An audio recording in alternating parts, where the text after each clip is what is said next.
자, 그러면 여러분, 저희가 학교에서 그래도 가장 많은 시간을 보내게 되는 게 전공 공부를 하는데 가장 많은 시간을 보내게 되잖아요. 그렇죠?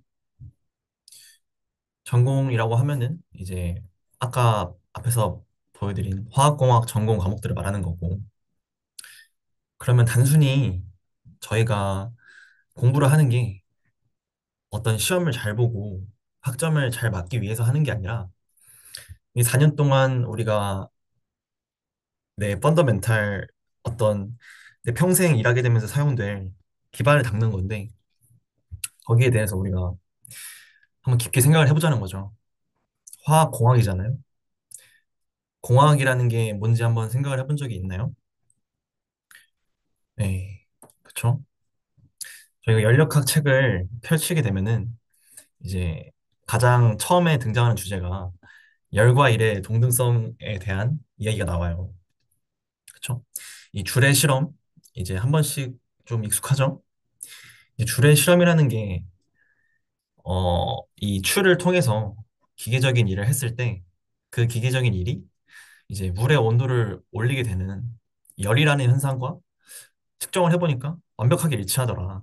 이걸 줄이 설계를 해서 그러면은 열이라는 것과 일이라는 게 기존에는 완전 다른 현상으로 알고 있었는데 완전히 같구나. 그런 이제 통찰이 연력학의 기반을 다지게 되죠. 그래서 그 연력학의 기반을 다져서 이제 물에다가 열이라는 에너지를 줘서 증기 스팀으로 만들고 그 스팀을 통해서 이제 발전소도 돌리고 이런 기차도 돌리고 이런 기계 자동화도 시키고 이게 일을 시키는 거죠. 열을 일로 전환을 한 거죠. 그렇게 하면서 이제 산업혁명이 일어난 거죠. 이거 덕분에 이제 영국 사람들의 삶이 완전 그냥 엄청 혁명이 일어나는 거죠. 네. 근데 이게 되게 쉬워 보이잖아요. 이 줄의 실험이라는 게. 근데 이 실험을 하기 위해서는 우리가 먼저 그동안의 지식들, 아, 기계적 어떤 일이라는 게 이런 포텐셜 에너지의 개념이 있었고, 뭐 열이라는 것도 이제 비열이라는 것을 정의를 해서 이런 식으로 표현을 했었고, 이건 기존에 있던 사실들이죠. 여기에 줄이라는 사람이 어떤 자연 현상들을 보면서, 이거 두 개가 동등성이 있지 않을까? 전환을 할 수 있지 않을까? 그런 이제 아이디어를 떠올린 거죠. 그래서 그 아이디어를 이제 어떤 모델링을 한 거고, 그것을 이제 증명하기 위해서 이런 실험 장치를 만든 거죠. 이 실험 장치도 뭐 단순해 보이지만 뭐 예를 들면 뭐 이 추의 무게는 뭐를 어떻게 쓸 거며 이 추에서 바로 이제 여기 물에다 떨어뜨리는 게 아니라 뭐 이 연결된 뭐 패들 같은 걸 통해서 돌리는데 그럼 여기서 일 에너지의 손실은 없을까? 또 물의 온도도 정확히 이제 몇 도에서 몇 도로 증가할지 그 실험 조건을 맞춰야겠죠. 하고 또 이 온도계도 되게 정확한 온도계를 써야겠죠. 이 온도계 그림 넣었는데 아무튼 그런 식으로 그러한 것들을 이제 이런 게 바로 공학이 발전해가는 과정이고 어떤 원리인데 우리는 이제 이 결론만을 받아들이게 되잖아요.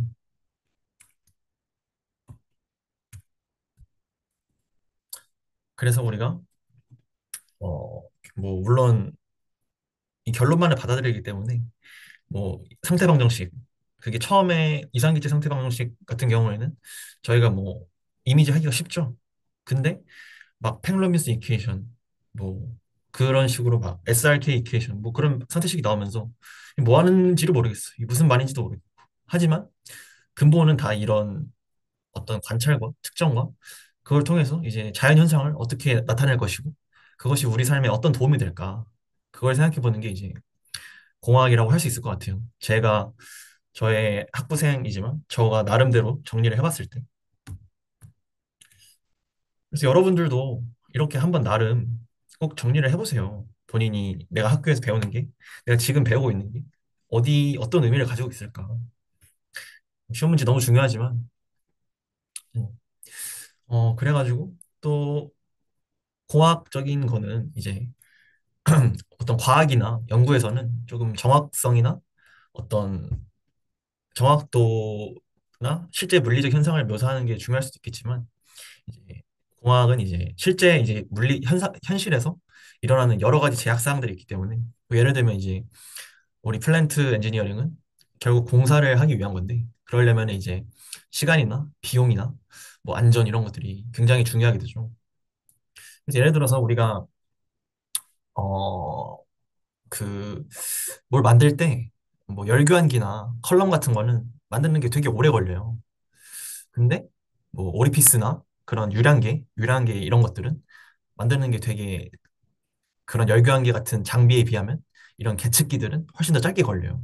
그래서 이러한 것들은 되게 더 많은 수량이고 그래서 이런 걸 집중적으로 봐야 되고 이 이퀴프멘트들에 비해서 그리고 우리가 배우는 뭐 연력학을 통해서 온도나 부피, 압력을 계산하게 되잖아요.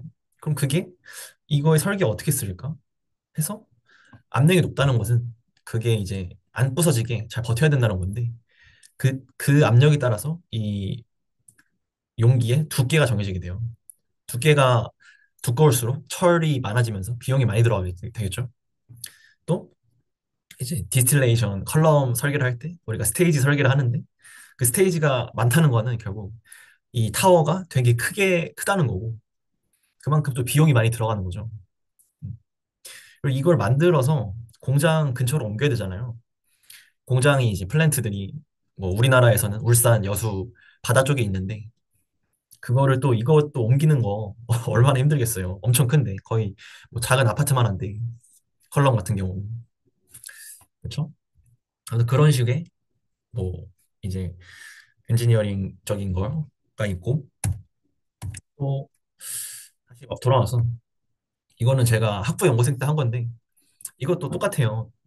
결국에는 이게 제가 한 거는 점도와 온도의 관계였는데 이제 폴리머 고분자의 점도에 관한 연구를 한 거예요. 그러려면은 뭘 알아야겠어요? 기존의 고분자에 대해서 알아야 될 거고 이 고분자의 이제 기존에 이제 밝혀진 사실들 그런 것들을 제가 모델링 한 거에서 이제 기존에 밝혀진 사실들 중에 도움이 될 만한 거를 찾아야겠죠. 그게 이제 문헌 조사고 그리고 문헌 조사를 했어. 그러면 이걸 제가 원하는 모델링 혹은 모델링을 못했더라도 측정을 해가면서 이제 어떤 사실들을 발견할 수도 있겠죠. 그러려면 아까 줄이 실험을 설계한 것처럼 이런 실험을 어떻게 할 것인지 이런 거를 설계해야 될 거 아니에요. 그렇죠. 어, 그래서 제 요지는 이제 우리가 공부를 하면서 결국에는 이제 이 결론만을 교과서에서는 말하게 되는데 그것이 어떤 물리적인 의미가 있고 뭐 이거는 어떻게 밝혀냈으며 이것이 어디에 쓰일까 그거를 알고 공부하면은 정말 복잡해 보이지만 우리가 공부를 되게 쉽게 할 수 있는 거죠. 제가 개인적으로 생각할 때는 음, 화학공학 과목들이 조금 더 어려운 이유가 우리가 예를 들어서 이런 배터리를 보게 되면은 이제 배터리 같은 경우에 이제 뭐 이런 전기 용량이나 뭐 이온 이동도 이런 개념들이 등장하게 돼요. 뭐 물론 그 전에 뭐 전압, 뭐 버틀러 볼머 이퀘이션 뭐 이런 것도 필요하겠지만 뭐 결국에는 이제 용량이 크면은 배터리가 오래 갈 거고 뭐 이온 이동도 뭐 이온이나 뭐 전자가 잘 흘러서 빨리 이동을 하게 되면은 뭐 충전이 빨리 될 거고 그러면은 이제 전기화학에서 이제 산업적인 관심은 그런 것들이 좋은 이런 물성들이 좋은 제품을 만들면 되겠구나. 그 성능 좋은 거를 만들려면 그렇게 이제 이런 지식들이 활용이 되겠구나.